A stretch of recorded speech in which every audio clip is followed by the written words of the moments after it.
You have most welcome in our YouTube channel Polytechnic गुरु।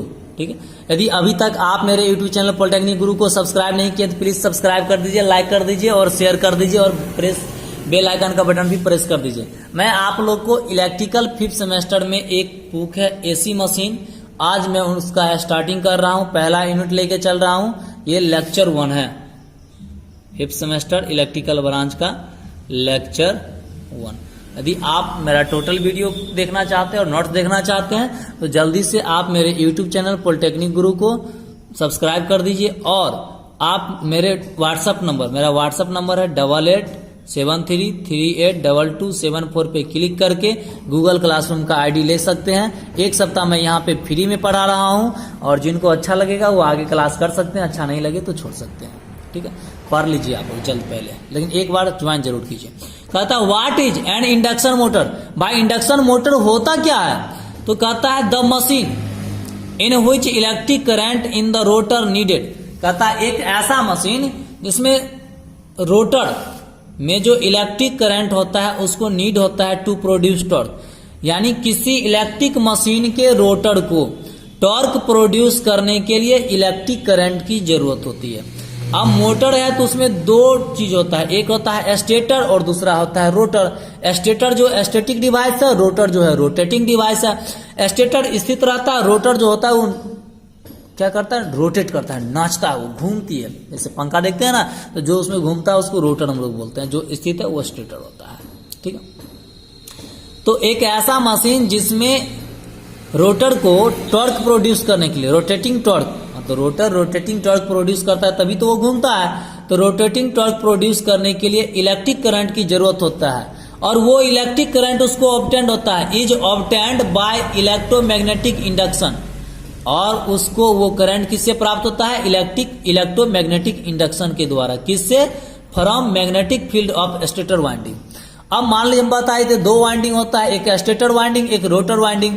तो जब हम लोग स्टेटर वाइंडिंग में सप्लाई देते हैं, जब किसी इंडक्शन मोटर के स्टेटर वाइंडिंग में सप्लाई देते हैं तो उसमें क्या होता है, मैग्नेटिक फील्ड जनरेट होता है। आप जानते हैं जब भी आप किसी कंडक्टर से करंट फॉलो करते हैं तो उसमें मैग्नेटिक फील्ड जनरेट होता है। तो जब आप स्टेटर वाइंडिंग में करंट फॉलो करवाइएगा तो मैग्नेटिक फील्ड जनरेट होगा। उस मैग्नेटिक फील्ड को क्या होता है, रोटर कंडक्टर क्या होता है, कट करता है। तो जिसके कारण से Faraday law of electromagnetic induction के द्वारा उसमें भी, रोटर में भी करंट क्या होता है, इंड्यूस होता है। और उसी करंट के कारण क्या होता है, रोटर जो होता है रोटेटिंग टॉर्क उत्पन्न करता है, जिसके कारण वो रोटेट करता है। तो यही है इंडक्शन मोटर।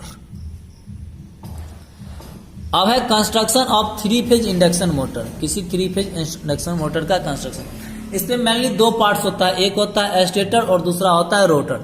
तो कहता है the stator is made up of number of stamping in which different slots are cut to receive 3 phase winding which connected in 3 phase AC supply. देखिए स्टेटर जो होता है किसी भी स्टैटिक डिवाइस है, ये स्थित होता है, ये रोटेट नहीं करता है। स्टेटर जो होता है उसमें स्टैंपिंग का बना होता है, यानी बहुत पतला पतला देखते होइएगा, रेबिट, पतला पतला रेबिट चदरा जो होता है सिलिकॉन का, उसका बना हुआ होता है। ठीक है, रेबिट पतला पतला क्यों? ताकि ये स्टैंपिंग का पतला पतला स्टैंपिंग को जोड़ के इसलिए बनाया जाता है ताकि स्टेटर में आपका ईडी करंट लॉस और हिस्टेरेसिस लॉस कम हो, यानी और कॉपर लॉस भी कम हो। यानी लॉस को मिनिमाइज करने के लिए पतला पतला स्टैंपिंग को जोड़ करके स्टेटर को बनाया जाता है, बहुत से स्टैंपिंग को जोड़ा जाता है। अब उस स्टेटर में अनेक स्लॉट कटा हुआ होता है। स्लॉट समझते हैं ना, ग्रूव, खांच जिसको आप बोलते हैं। क्यों? क्योंकि उसी स्लॉट में ना हम लोग क्या करते हैं, वाइंडिंग डालते हैं, यानी वाइंडिंग हम लोग करते हैं, उसी स्लॉट में हम लोग कंडक्टर को प्लेस करते रखते हैं। ठीक है, और उसी स्टेटर वाइंडिंग को हम लोग 3 फेज एसी सप्लाई से क्या करते हैं, कनेक्ट करते हैं। अब ध्यान दीजिएगा, ये पानी वाला मोटर नहीं है, सिंपल। ठीक है, ये इंडक्शन मोटर है। इंडक्शन मोटर में ओनली जो सप्लाई स्टेटर में दिया जाता है, रोटर में सप्लाई नहीं दिया जाता है। कहता है the 3 phase winding are arranged in such a manner in the slots, यानी स्लॉट में 3 फेज वाइंडिंग को इस तरह से डाला जाता है कि that they produce a rotating magnetic field after AC supply.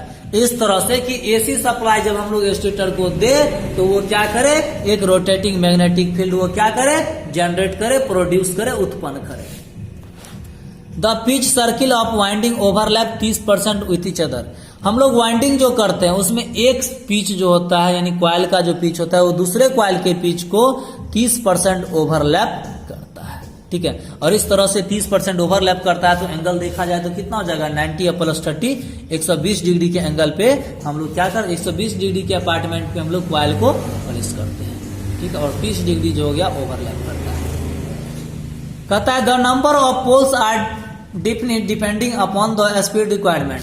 कहता है किसी भी स्टेटर में जो पोल की संख्या होता है वो निश्चित होता है। पोल की संख्या जो होता है वो स्पीड के रिक्वायरमेंट पे दिया जाता है, क्योंकि हम जितना स्पीड चाहिए उसके अनुसार ही पोल्स दिया जाता है। और इसका फॉर्मूला होता है स्पीड जो होता है वो इनवर्सली प्रोपोर्शनल होता है नंबर ऑफ पोल का।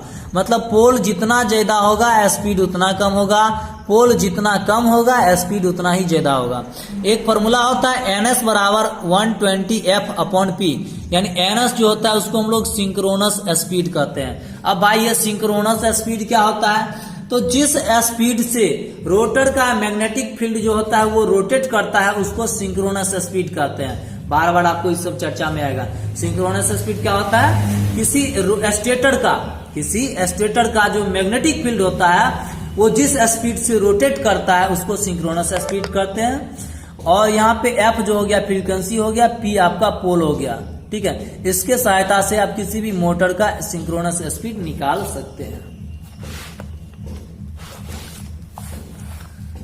दूसरा पार्ट है इसका रोटर। रोटर क्या होता है, कहता है रोटर जो होता है एक रोटेटिंग डिवाइस होता है और ये एक सिलेंड्रिकल लैमिनेटेड कोर कंसिस्ट करता है, ठीक है। रोटर में देखिएगा एक सिलेंडर के आकार का, ठीक है, ड्रम की तरह होगा, ठीक है। इस तरह से बेलना देखे ना, बेलना सेम उसी तरह से बेलन की तरह ही ये रोटर होता है। आप पंखा वगैरह स्टैंड फैन वगैरह खोले होइएगा तो उसमें देखे होइएगा रोटर, या मोटर वगैरह खोले होइएगा तो उसमें रोटर देखे होइएगा। इस तरह का इसका फिगर आता है।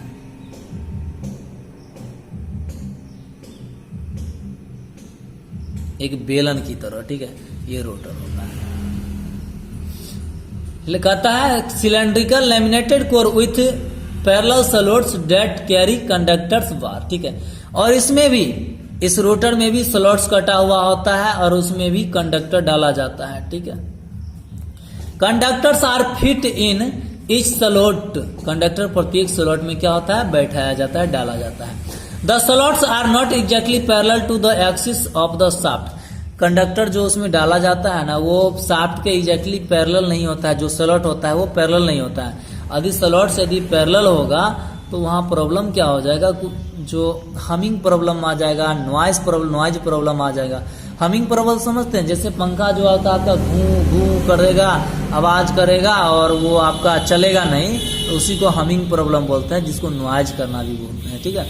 तो इसको दूर करने के लिए ही हम पैरेलल में नहीं रखते हैं। अब चलते हैं 3 फेज इंडक्शन मोटर का वर्किंग प्रिंसिपल क्या होता है। सिंपल है, जब कहता है 3 phase supply is given to motor stator. जब मोटर के स्टेटर को हम लोग 3 फेज सप्लाई देते हैं तो the resulting current generates a magnetic flux phi. तो स्टेटर में एक मैग्नेटिक फ्लक्स फाई जनरेट होता है। अब जानते हैं due to switching sequence of 3 phase current in RYB। अब वो जो कंडक्टर होता है वो RYB में क्या होता है, एक सीक्वेंस में रहता है। The generated flux rotate around the rotor conductor. तो क्या होता है, ये रोटर का जो कंडक्टर होता है वो उस मैग्नेटिक फील्ड को कट करता है, जिसके कारण से रोटर में भी एक करंट फ्लो होता है, ठीक है। किसके अनुसार, according to Faraday's law of electromagnetic induction के अनुसार जो एक EMF होता है वो भी रोटर कंडक्टर में इंड्यूस्ड होता है और जिसके कारण से रोटर में करंट फ्लो होता है, ठीक है। और ये एक रोटेटिंग मैग्नेटिक फील्ड उत्पन्न करता है, जिसके कारण से रोटर जो होता है रोटेट करता है। कहता है द डायरेक्शन ऑफ रोटर का डायरेक्शन जो होगा will be N opposite of direction of induced current. मतलब जिस डायरेक्शन में आपका करंट इंड्यूस्ड हुआ है उसके अपोजिट डायरेक्शन में रोटर रोटेट करता है। ये लेंज लॉ कहता है, ये अकॉर्डिंग टू लेंज लॉ है।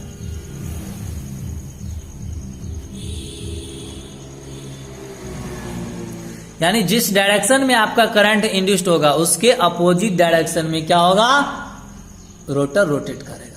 अब 3 फेज इंडक्शन मोटर का एडवांटेज क्या है, तो ये भाई सेल्फ स्टार्टिंग होता है। दूसरा, इसमें आर्मेचर रिएक्शन बहुत ही लेस होता है, ठीक है। इसका कंस्ट्रक्शन बहुत ही आसान होता है, ये बहुत ही इकोनॉमिकल होता है, इसका मेंटेनेंस बहुत ही आसान होता है।